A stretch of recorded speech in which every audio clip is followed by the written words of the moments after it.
I'm Gary DeMar, and we are here today again with J.T. Adams, and we're talking about American history, but a unique aspect of American history.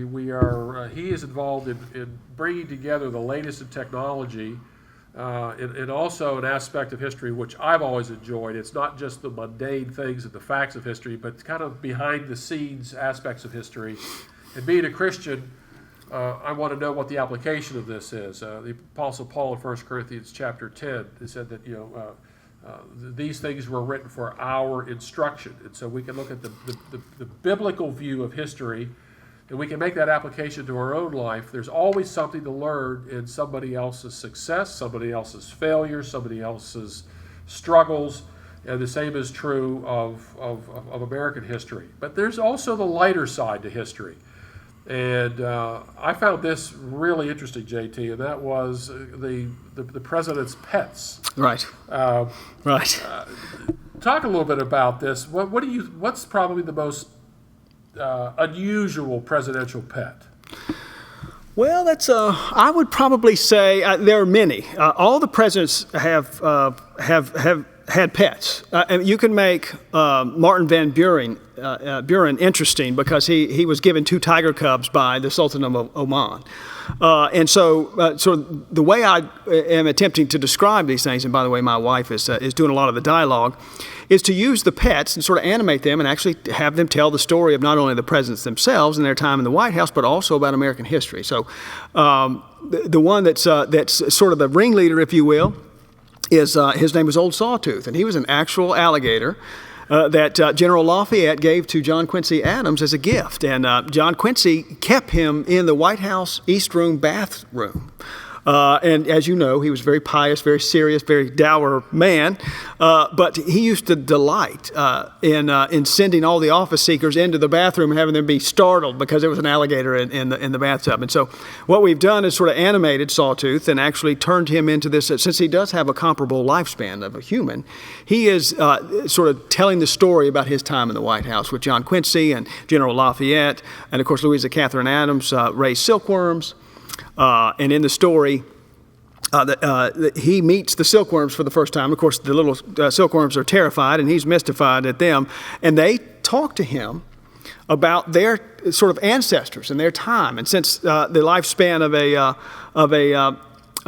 a silkworm is only about 4 months, they teach him that it's incumbent upon them to tell their stories because they may be lost forever. It's the old saying, every time an old person dies, the library burns down. And so they encourage him, even though he's got this long life, they can appreciate it far more because they have short life. And so they start to tell the story of when their ancestors came across the pond, if you will, in the tea crates, and so they witnessed the Boston Tea Party, and so they're teaching him, and he's teaching his children. So how did you come up with the idea? Why picking the pets?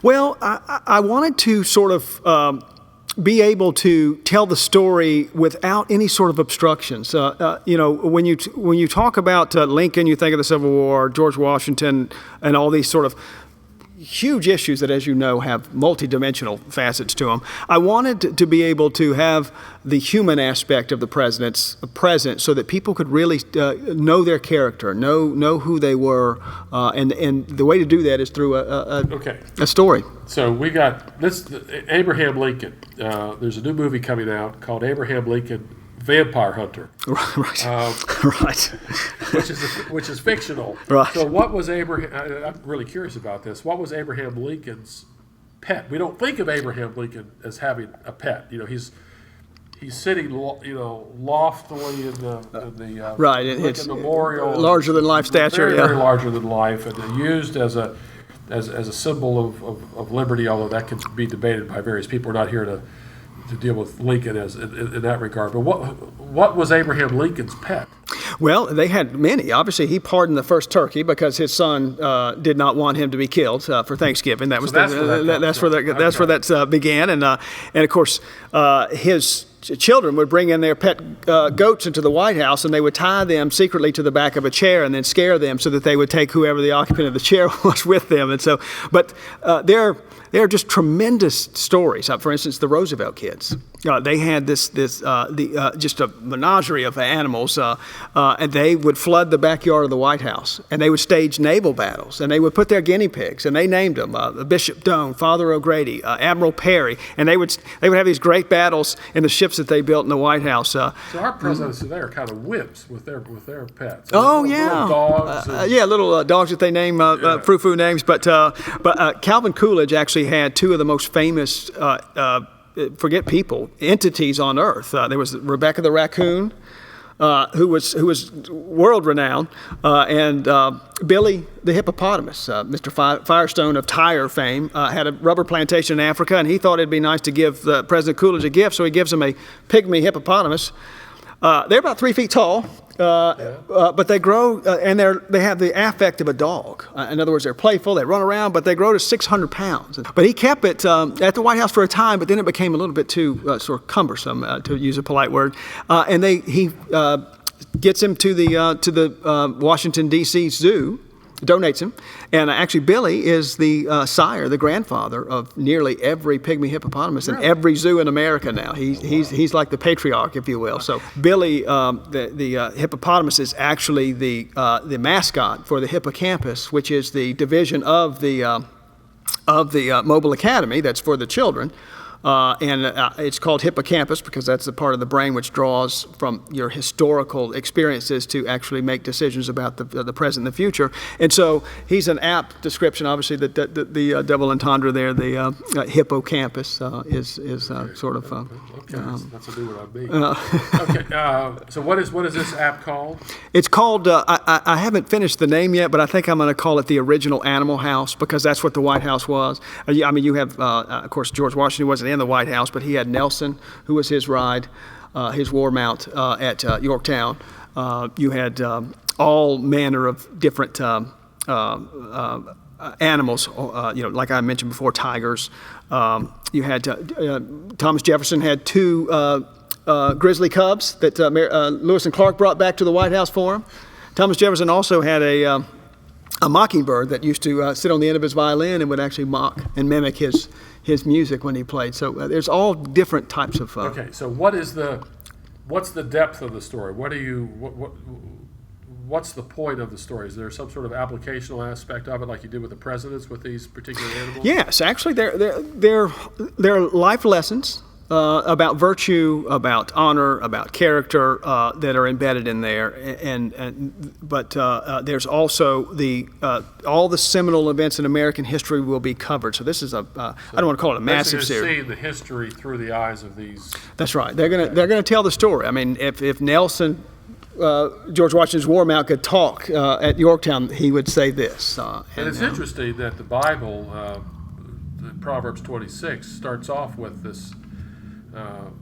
The lessons from animals. I mean, the Bible is filled with these. You go to the ant. And, it talks about sluggards. That's right. Yeah. And well, that's where I drew from the character aspects of it. And even though the silkworms are tiny and can be eaten in a flash by Sawtooth, he actually sees the sort of the greater wisdom and not having them for a snack. And he sees how much he can glean, how much he can learn from them about his own sort of existence. Okay, so when will this app be ready? It'll likely be the fall of 13.